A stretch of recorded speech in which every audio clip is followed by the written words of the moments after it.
Fala pessoal, tudo bom? Antes de mais nada, muito obrigado pelas trocentas mensagens de apoio que a gente recebeu por tudo quanto é lugar. Tô muito bem, não foi nada grave não, definitivamente, tá? Não foi mesmo. Eu poderia chamar de uma... Tá baixo aqui, né? Poderia chamar de uma crise de estresse, eu acho que seria mais ou menos isso. Mas como vocês são pessoas fantásticas e até mesmo por esse apoio que vocês deram, certamente foi um fator para eu recuperar o meu centro, vamos chamar assim, centro não é uma boa opção. Recuperar a cabeça, né? Dar uma relaxada e fazer o corpo responder positivamente. Portanto, muito obrigado para os meus miguxões, mesmo para aqueles que ficam bravos que eu chamo de miguxão. Quando a gente gosta de com quem a gente convive, a vida é melhor e a gente agradece isso a vocês. Mas olha que interessante, eu ia começar o programa dizendo o seguinte, tá até aqui na minha anotação, a minha frase inicial seria: rapaz, eu não tô me sentindo muito bem. Pois é, esse é mais um daqueles episódios que eu acabo gravando meio azedo. Eu não quero azedar ninguém, mas dividir meu pensamento com vocês, como sempre buscando fatos para sustentar o que eu tenho sentido. E quem sabe discutir com vocês como agora em nossos tempos atuais as coisas andam. A verdade é que a verdade perdeu o valor. E isso não é pouco. Toda a nossa sociedade está baseada em impacto, ou impactos, na verdade, que se eles forem desfeitos, e eu acho que eles estão sendo todos desfeitos, dissolver esses pactos significa que a gente vai conhecer, a não ser que tome alguma providência, o fim da civilização como a gente conhece. Se eu faço parte de um grupo que joga sob certas regras, e eu insisto em jogar, mas com regras próprias, que o jogo não funciona.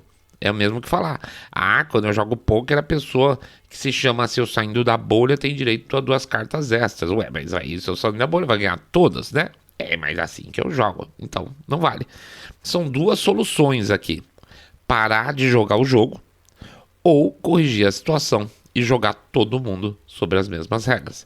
Não tem terceira opção, gente, senão realmente a gente é otário. Daqui a pouco a gente volta.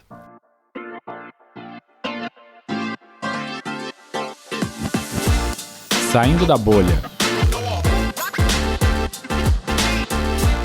Menos notícia, mais informação para você.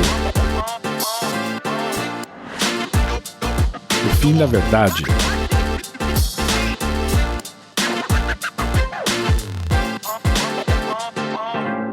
Pois é, eu queria começar esse episódio contando um caos, tá?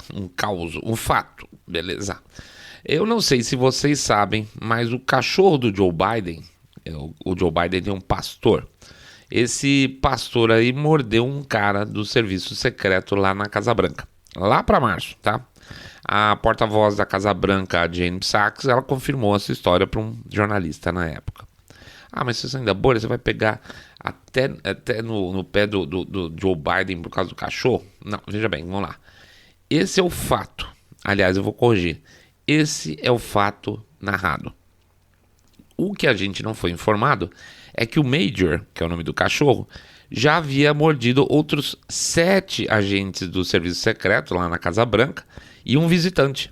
Isso mais ou menos assim, em dias consecutivos, a ponto dele ter sido levado de volta lá para Delaware, que é o estado do Biden, para acertar aí essa parte de treinamento do bicho, tá?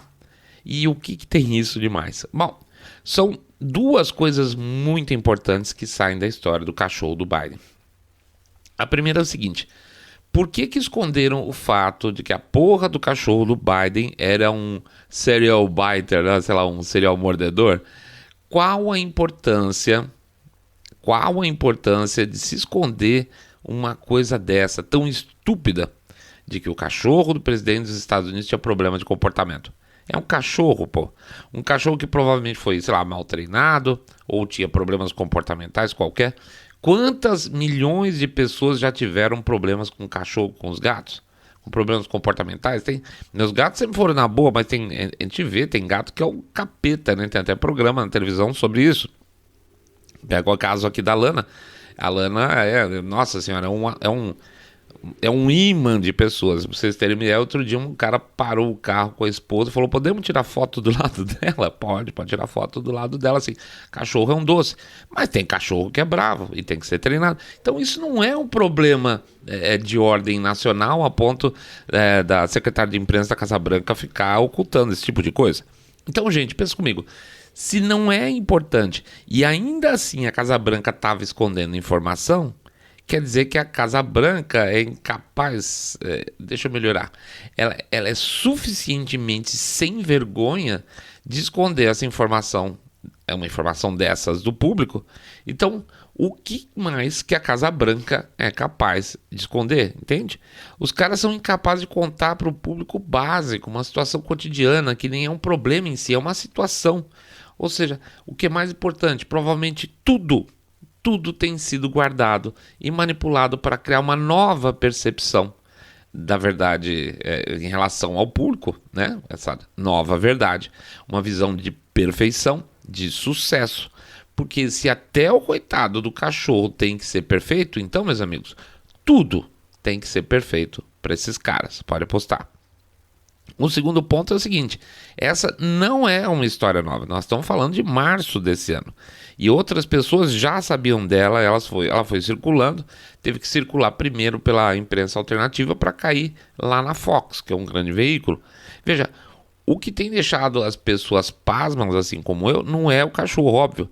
A notícia de que um cachorro morde não é notícia. Tem uma expressão até famosa, jornalismo, né?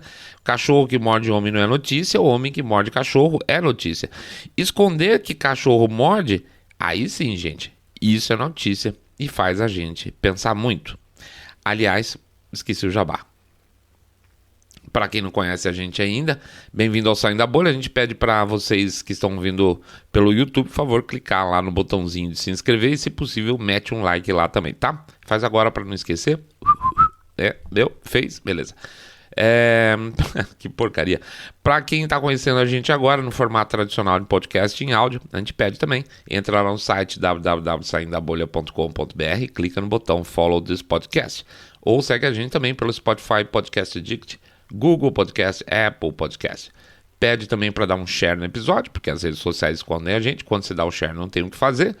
Pede finalmente para vocês contarem para seus amigos, fazer aquele boca a boca sarado, dizendo que vocês estão acompanhando o podcast Cabeça Direita Limpinho Supimpa, que detesta, abomina, tem engulhos com o politicamente correto. Finalmente passa o nosso endereço canal do Telegram. Anota aí, bit.ly/Telegram/bolha, bit.ly/Telegram/bolha. É isso aí, jabá feito, vida que segue. Então o que a gente estava falando é que a gente está sendo inundado de mentiras todo santo dia. E a maior prova disso é que se fala em fake news como nunca se falou antes, né? O problema é que deixa com a gente com a orelha em pé é quem fala, quem estabelece o padrão, quem define, quem é a autoridade para se dizer que alguma coisa é fake news ou não, tá? Isso é um problema bem sério que a gente está sofrendo aqui no Brasil também. Cara, vamos fazer um exercício super teórico, tá? Vamos dizer que a direita tem a propensão a divulgar fake news, que como é que chama assim, a narrativa atual. A gente sabe que não é, mas vamos fingir que é, porque a gente é legal. Ótimo, então, quer dizer que só pessoas com pensamento de direita são mentirosos? Né? Porque se a tendência é que a direita faça isso, que não exista nenhuma censura ao pensamento de esquerda, que aí nunca é fake news, né? PCO, por exemplo, pode falar em derrubar o Supremo, mas não acontece nada com eles. Então, deve ter algum tipo de tratamento diferenciado. Veja, porque fake news é sinônimo de mentira, certo? Quer dizer que não existem pessoas com cabeça de esquerda que mentem também? Mas vai acreditar assim no monopólio da virtude lá longe, né? Pelo amor de Deus. Eu digo isso porque se você pegar as agências de fact-check, não tem uma que encontre com frequência, olha que eu estou sendo gentil, falhas no discurso das personalidades de esquerda. Não é estranho? Pois é. Talvez porque sejam jornalistas com cabeça de esquerda, eles não conseguem escapar do viés de confirmação deles, mesmo fazendo fact-check. Ora, meu Deus do céu, fact-check com viés de confirmação? Socorro, certo? Socorro. Essa semana eu estava trocando mensagem com um advogado lá nos Estados Unidos. Ele trata de causas de liberdade de expressão. E ele comentou o seguinte, que um fact-checker, né, um jornalista fact-checker de lá, aspas, foi verificar informação, a história da retirada maluca lá do Afeganistão, se aquela história dos cachorros que tinham ficado para trás era verdade, tá? Então o fact-checker foi atrás dessa história. Vamos ver. A gente postou sobre isso lá no Twitter, essa história dos cachorrinhos que ficaram para trás. Largaram os bichos lá. Pois bem, olha como o aspas fact-checker trouxe informação para a imprensa, para o público geral. Olha que absurdo. Eu vou até botar aspas aqui na fala do cara para não pensar que eu disse isso. Aspas. Segundo o Pentágono, os cachorros de serviço não foram deixados para trás. Oi? O Pentágono é fonte de informação para a agência de fact-check sobre um tema que é uma acusação contra o Pentágono? É assim que se faz fact-check? É a mesma coisa que falar, olha, eu liguei para o Diretório Nacional do PT para eles confirmarem se teve alguma corrupção lá nos tempos do Lula e da Dilma. É isso, basicamente é a mesma coisa. Veja, isso extrapola a questão da notícia ser verdade ou mentira. Isso significa que aqueles que se dizem guardiões da verdade nas redes sociais ou são completamente incompetentes, o que são, ou são totalmente imorais, com um trabalho, né, uma missão a ser cumprida, o que eu tenho as minhas desconfianças, mas não posso afirmar porque eu não tenho provas. Olha que diferença. E a gente aqui, ao contrário de certas agências de fact-check, a gente pesquisa e publica prova. Ou seja, o próprio conceito de verdade está absolutamente distorcido, morto, fluido de acordo com o freguês. Censura. Essa semana eu estava lá no Facebook e vi um comentário dizendo que a censura que o STF está impondo é válida, porque é um contraponto à censura que o governo federal pratica. Aí um outro, esquisitíssima frase. Aí um outro participante dessa conversa perguntou, mas qual que é a censura que o governo federal pratica, né? E eu fiquei lá curioso pela resposta do sujeito, apesar de imaginar que o cara que falou a bobagem lá inicial ia assumir, porque isso é o mais comum, né? O cara solta uma bobagem qualquer sem sentido e some. Mas esse sujeito especificamente voltou, e eu vou ler o texto dele, ele vai explicar a censura que o governo federal pratica. Aspas aqui para a frase pro idiota.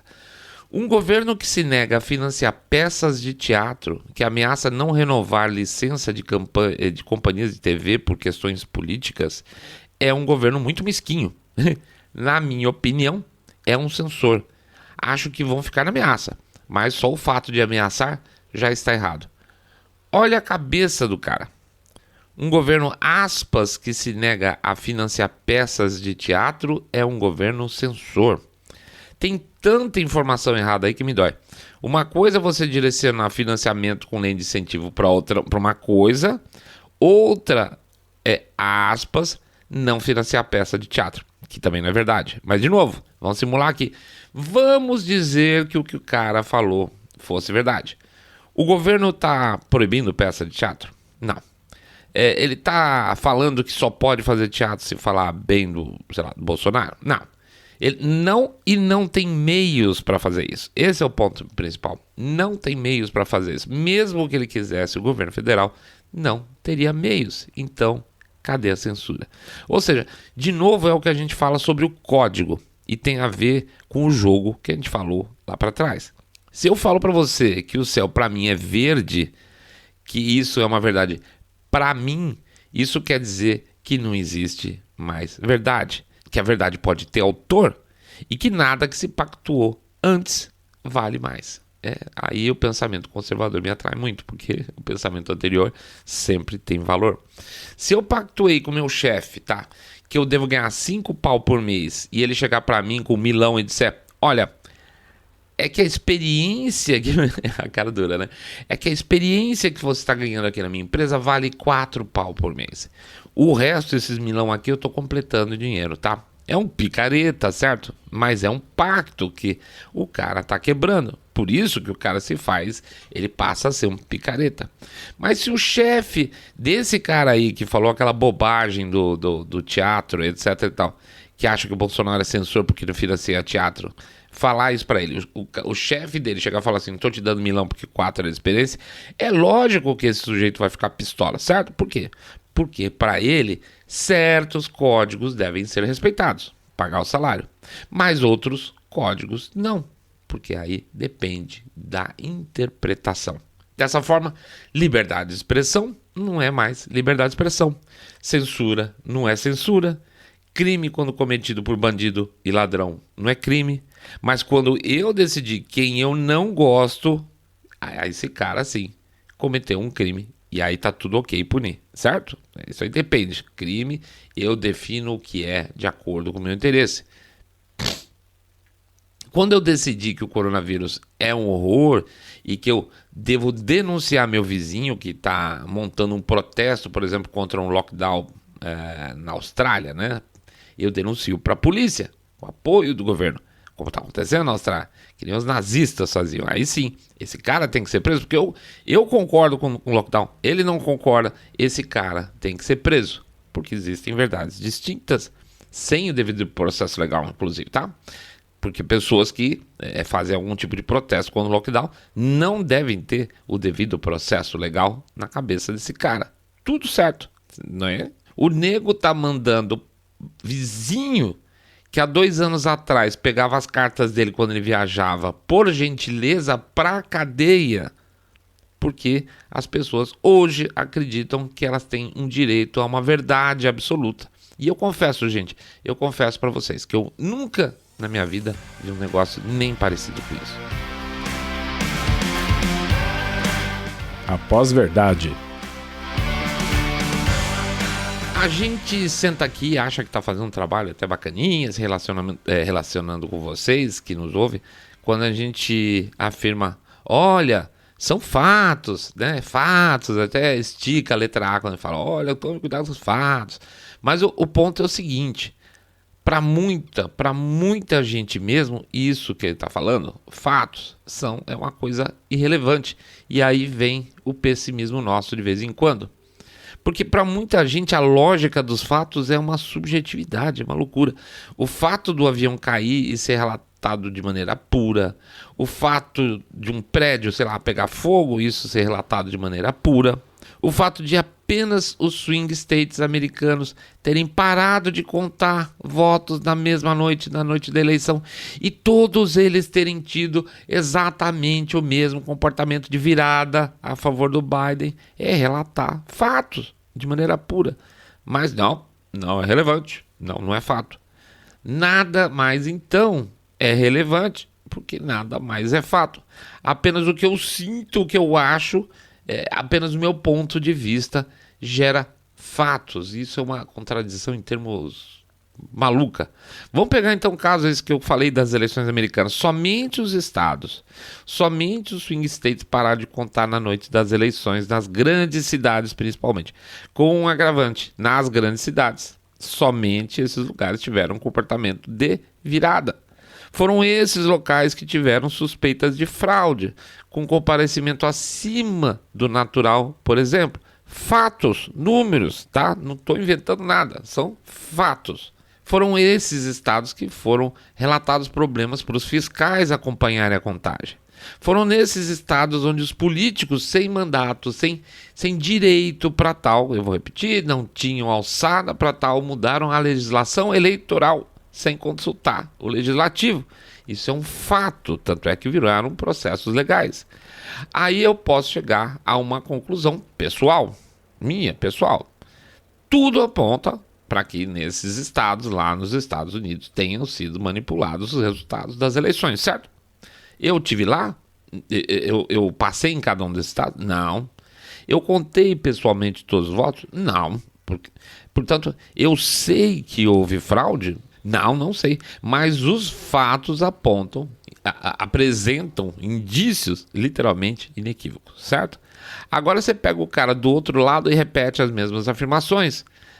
Sobre a mudança eleitoral, sobre parada de contágio, tudo isso, esses fatos que eu comentei com vocês. E a resposta é kkkk, teoria conspiratória. Mas e os fatos não te dizem nada, meu amigo? Nada, porque nada interessa, porque não há mais fatos. Só existem aspas, versões. Não, efetivamente tudo que eu falei, não há versionamento nenhum. Versão existem sobre opiniões. Mas não, gente, para eles não há fatos. Logo, o que a gente falava contra fatos, não argumentos, né, a famosa expressão, virou história do passado.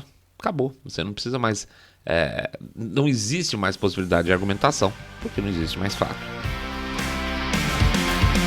Não é só questão de mentir, é de não precisar fazer sentido. Essa semana a ACLU, né, que é a organização de esquerda americana, afirmou o seguinte, aspas aqui, eles falaram assim: a vacinação obrigatória, longe de comprometer, ela amplia as nossas liberdades civis. Como assim? O Estado impor alguma coisa sobre o cidadão amplia as liberdades civis? Como? Eu te respondo como, não interessa, não precisa fazer sentido nenhum. Eu junto um monte de palavras que permitam uma afirmação mais categórica e pronto. Aí eu arranjo uns papagaios para repetir e quando você questionar, o cara fala o quê? KKKKK, certo? Vai querer saber mais que a ACLU, que basicamente significa American Civil Liberties Union, ou seja, uma instituição que deveria cuidar das liberdades civis americanas, que diz que impor vacinação é bom para as liberdades civis. Pô, cara, quem é você para falar alguma coisa contra uma instituição como a ACLU? E acabou. Mentira feita, mentira propagada, fim de contestação. É fácil porque não tem compromisso com a verdade, porque não tem nenhuma preocupação em se justificar essa verdade. Mas como pode vacinação obrigatória aprimorar as nossas liberdades civis? Sei lá, pergunta para esse ali, certo? Eu não conheço eles falaram, deve ser bom. E a retirada do Afeganistão, horas, foi um sucesso, certo? Sucesso. Segundo a Casa Branca, eles tiraram dezenas de milhares de pessoas de lá. Foi a maior operação de resgate da história. 90% das pessoas de lá saíram de lá. Que sucesso! Mas espera, primeiro, por que eles saíram correndo de maneira desorganizada? Segundo, mas se saíram 90%, quer dizer que ficaram 10%, né? Anteontem, eles falaram que tinha ficado só lá algumas centenas de pessoas para trás. No mesmo dia, eles falaram que no último dia também saiu mais alguns aviões com pessoas, então, teoricamente, não sobrou ninguém para trás, mas sobrou gente para trás. Tá vendo? Faz a conta a partir de uma entrevista, a partir de outra, vocês veem que não faz sentido, que é mentira. Aí eles falam o seguinte, pergunta então para o Departamento de Estado.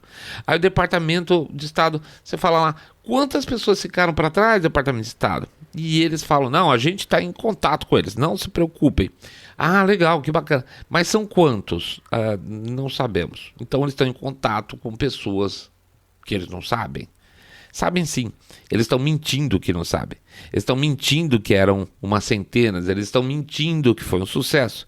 E todo mundo sabe que é mentira, mesmo os que defendem, porque não me interessa mais a verdade. A verdade que impõe vítimas é ruim, que se lasque as vítimas, desde que a minha tribo não tenha perdas políticas. Eu, como cidadão normal, tá?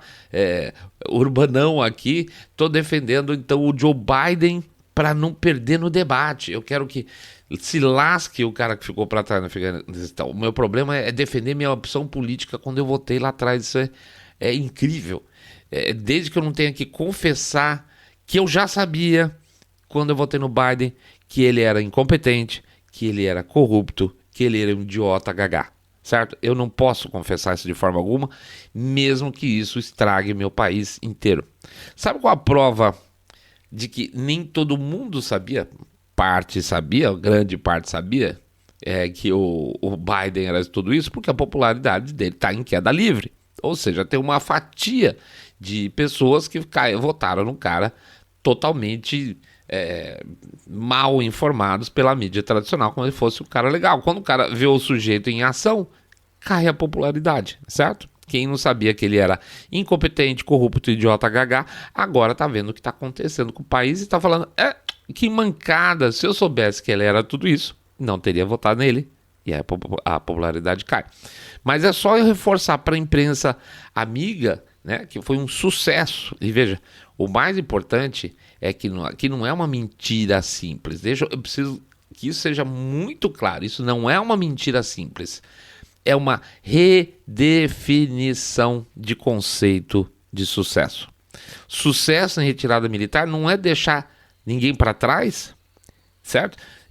Agora, sucesso é deixar 10%, trazer só 90%, ainda deixar para trás 85 bilhões em armamento. Então eles não estão mentindo falando que é um sucesso, eles estão redefinindo o conceito de sucesso.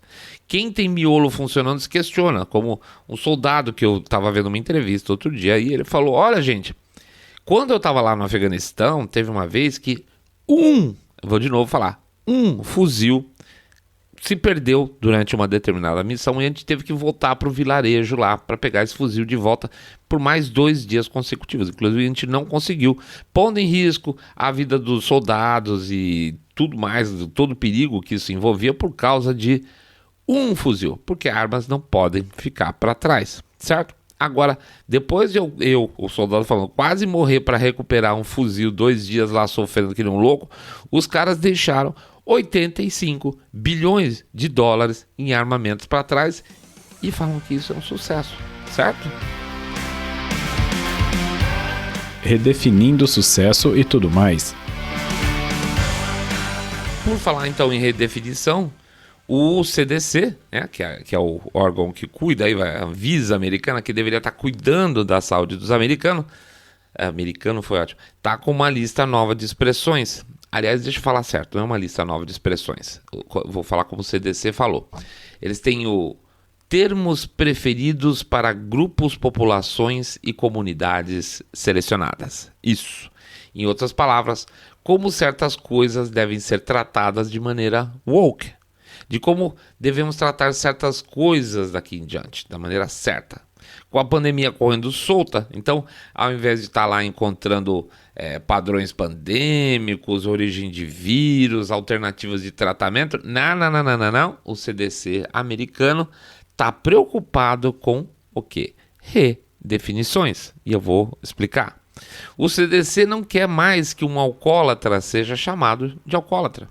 Agora tem que chamar de pessoa com distúrbio de uso de álcool.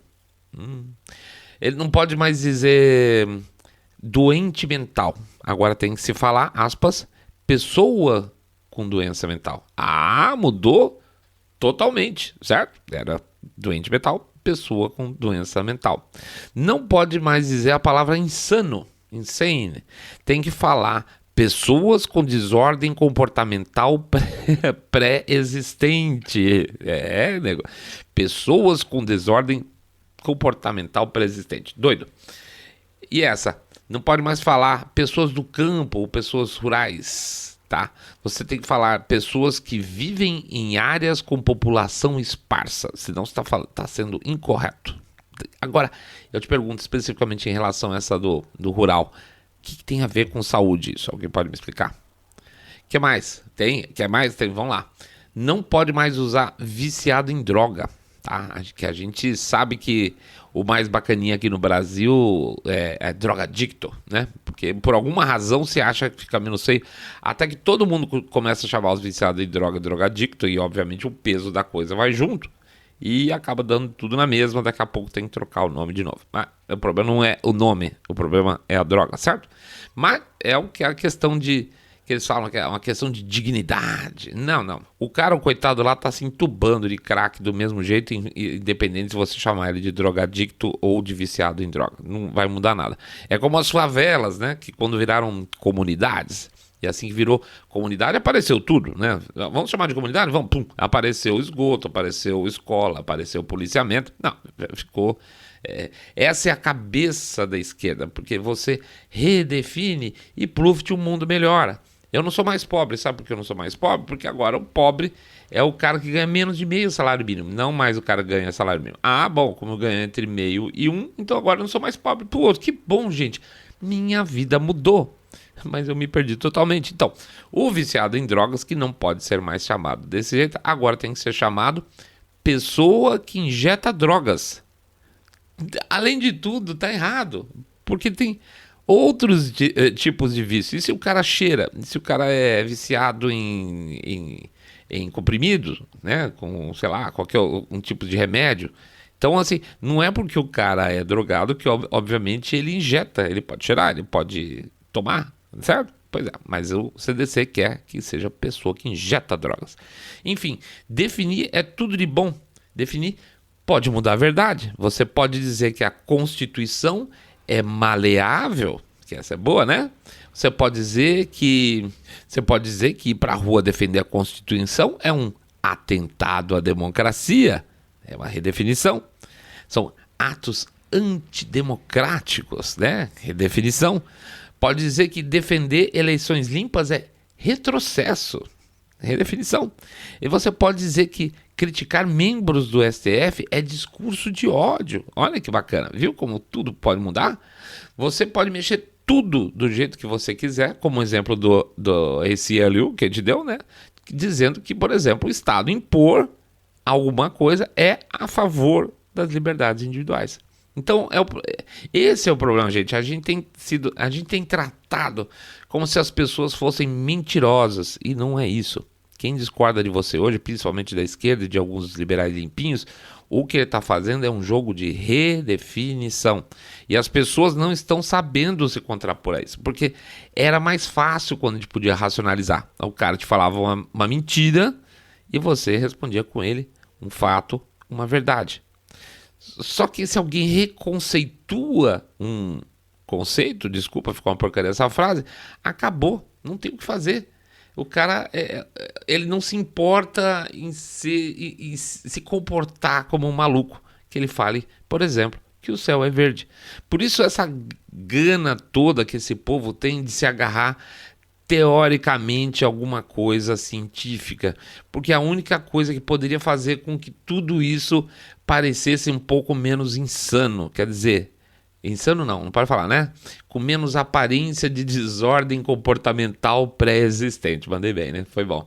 Você cria aspas, estudo, você cita aspas, artigo. Que artigo? Foda-se, qualquer artigo. Um artigo que um autor desenvolveu um artigo publicado em alguma plataforma pseudocientífica e está aprovado, por exemplo, que sexo é uma construção social.